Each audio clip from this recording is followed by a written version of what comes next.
body, take some heat.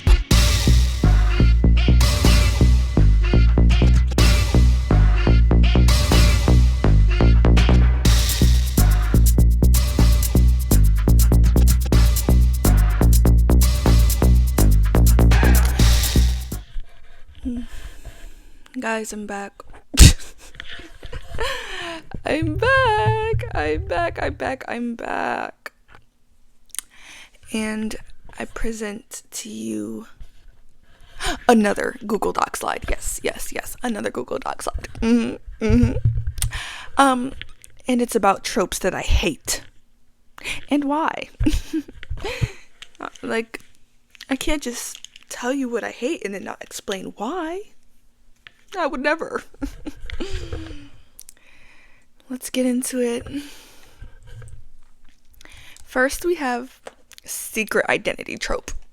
I low-key, high-key hate this trope. It stresses me out. Genuinely, I don't know, it makes me feel so anxious thinking about the main character having to conceal their identity, especially from their love interest or something. Like, it just makes my goosebumps appear in my skin crawl, because I just feel so, it's like I'm like holding a secret, and I need it to be revealed. Like, I can't, like, why are we keeping this information? Now, sometimes it is for a reason. I mean, there's always like a reason, right? And usually it's for a good reason. But still, it just makes me so anxious. Like, I can't. And yeah, like, I really don't enjoy the idea of the main character, mainly the main character actually, having to hide their identity from everyone. Especially if it's like a good majority of the story. I'm just like, what are we doing? And yes, like you see on the screen, how I pointed out that I am a hypocrite because I love MDCS. It's my favorite book series ever. And this trope is one of the main tropes that persists throughout the whole entire series. Like, if you have read MDCS or even watched the animated show or watched the live action drama, you should know that secret identity trope is a large chunk of this series. Wei Ying had to hide his identity when he came back. He couldn't reveal that he was in fact himself. He came back in a different body, but he could not reveal that he was not Mo Xuan Yu. He was actually Wei Wuxian, reincarnated, I guess you can say, into his body. So yes, technically he had to hide his identity pretty much the whole time, but I didn't know that going into the story. Still enjoyed the story a lot. So I'm not saying this is like a trope I can never enjoy. It's just I don't go out of my way to look for it, if that makes sense. Now this one I absolutely never look for. Apocalypse AUs, I literally hate them. Like, they really do stress me out very badly, and it just doesn't bring me joy or excitement to read or watch it.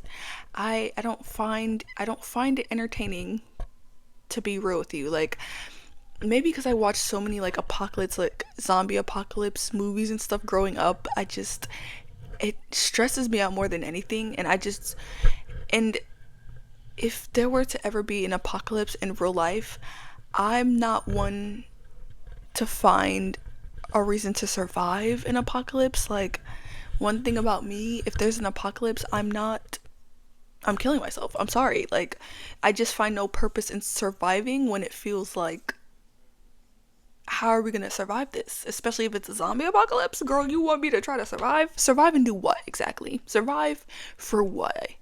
I barely want to live now. No, that sounds depressing. I just mean that life is just so, feels so unnecessary sometimes. And I already have to put in a great effort to want to live right now currently.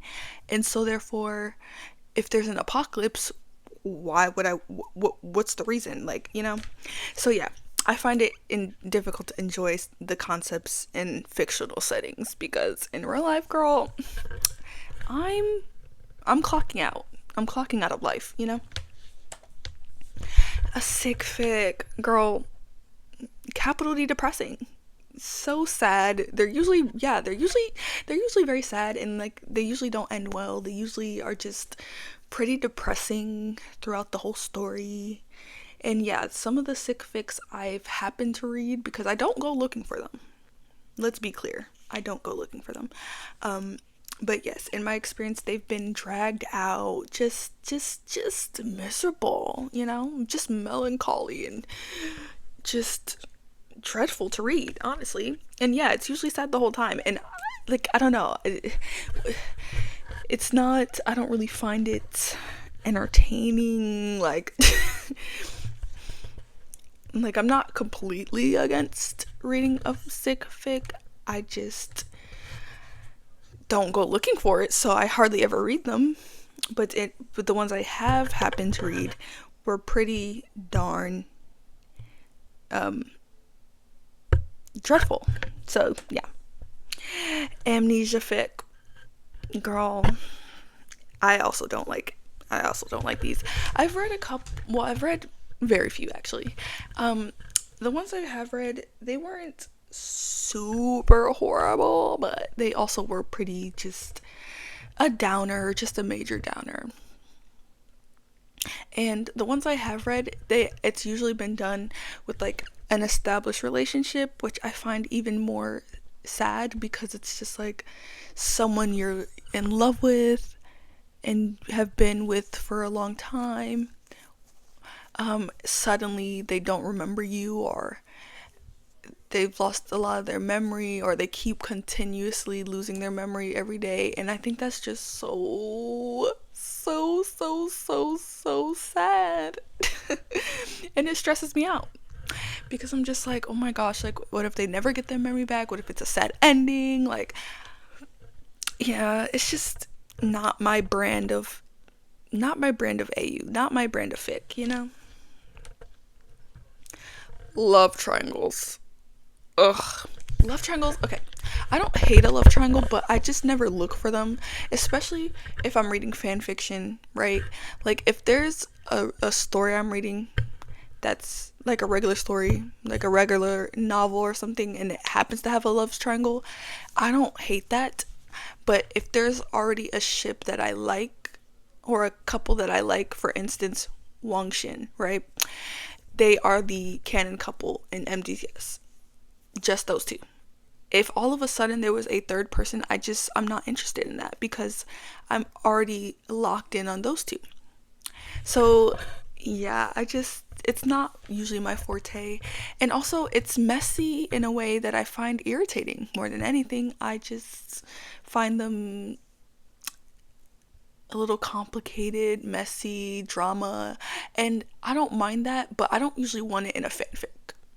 Like, I'm thinking about all these tropes in the scope or lens of fan fiction. So when I read fan fiction, I'm usually there for a specific couple, a specific vibe. Like, I'm not really trying to do anything too extra all the time.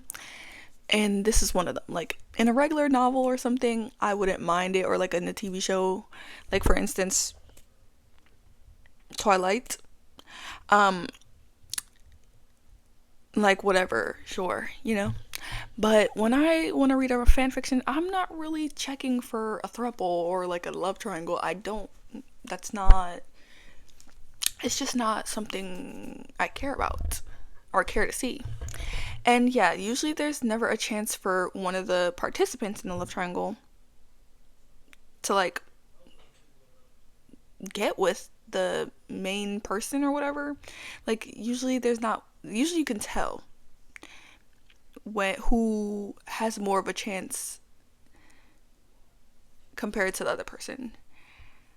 And I just, like, yeah, you're a coward. And yes, I'm talking about Miss Stephanie Myers. Like, you could literally tell Jacob had no chance. Like, Yeah, like, well, it was just giving Bella was playing with his feelings, and yeah, you can kind of just tell he had no chance. So I was just like, girl, it didn't really feel like a solid love triangle. It just felt like Bella and Edward, and then Jacob's unrequited love, and Bella just kind of toying with his feelings.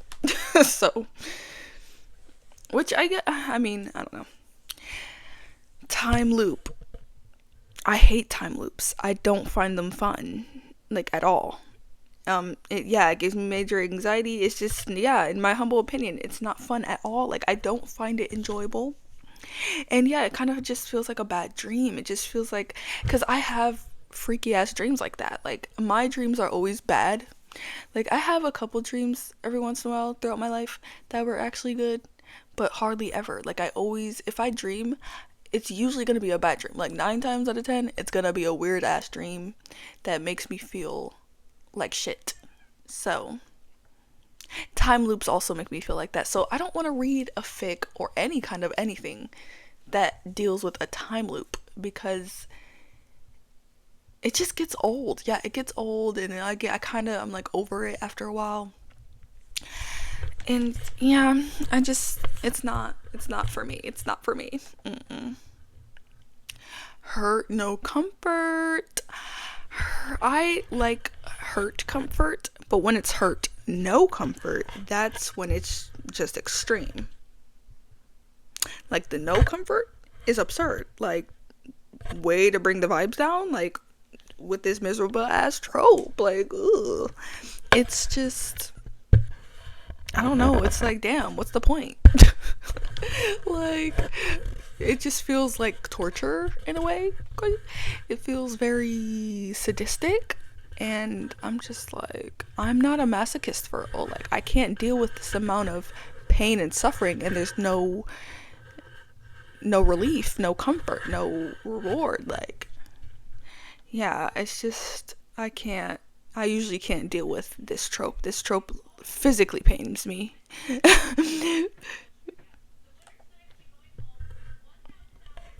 Body swap. Body swap, I've read a couple stories that I've liked that dealt with the body swap trope.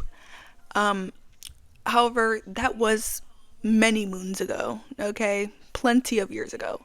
So I don't know if that's credible. My tastes have definitely changed over the years, so I don't know if my old self is a credible source. Um, but like, yeah. I mean, it's not too horrible in theory, but I don't know. It just doesn't do much for me. Yeah, it's not something that I'm like, it's just not something I'm really checking for. I don't find it that appealing.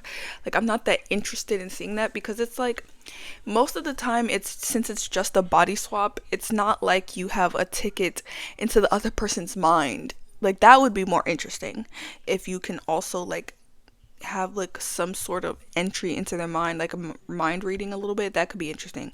But it's just giving like a little perverse. Body swapping, it like perverse in a way I can do without. Like, perverse in a way that's not for me, because it's just like, you're in their other body, and what now? Like, you're in their body, and what next? Like, I don't know. I just feel like it's a little, well, okay, I guess if you're in their body, you can experience life as them, since you look like them. However, it's still your mind, so you can experience life like them. I guess that aspect can be interesting.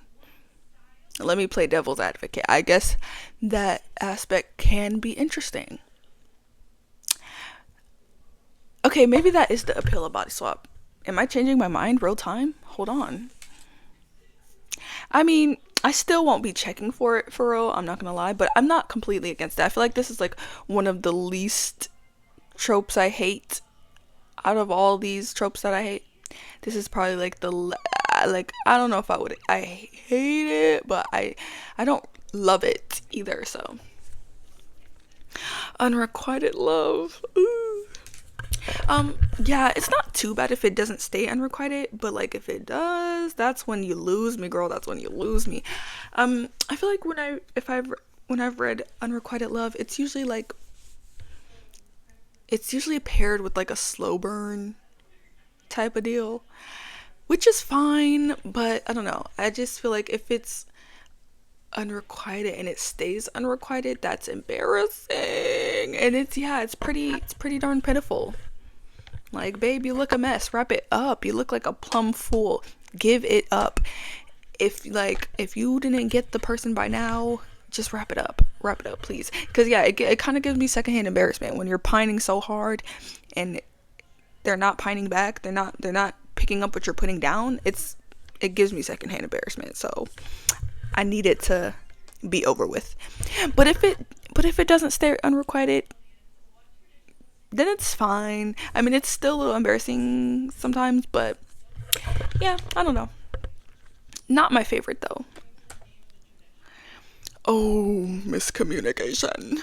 Yeah, miscommunication is truly insufferable. A lot of the times, it grinds my gears. Like, because it's usually like miscommunication over the dumbest things. That's like so small, so stupid. Like, you could easily get clarification if you just communicated properly and just talked to each other. But no, like sometimes miscommunication is unavoidable. Sometimes it's unavoidable. I can't talk. Sometimes it's unavoidable. Sometimes, things just happen, right? Especially, if you don't speak the same language, or just there are a lot of ways there that miscommunication can fester or manifest itself. But when it's over something so small and dumb and stupid, which it usually is, that's when it really grinds my gear. Because, I am a person who's pretty direct and pretty blunt. I literally cannot stand witnessing ridiculous acts of miscommunication, like just for no reason. It's like, girl, we could actually get over this. And it's usually, and what makes it even worse is when it's like something so stupid and small, and then it drags out for a long part of the story. And I'm just like, we could have wrapped this up last year. Like, it's a lot. It's a lot. It's a lot. Extreme slow burn. This might be the last slide. I'm not gonna lie. I don't remember. I think it is. If it's not, oops. But I think it is. Extreme slow burn. Yeah, I like a good old regular degular slow burn.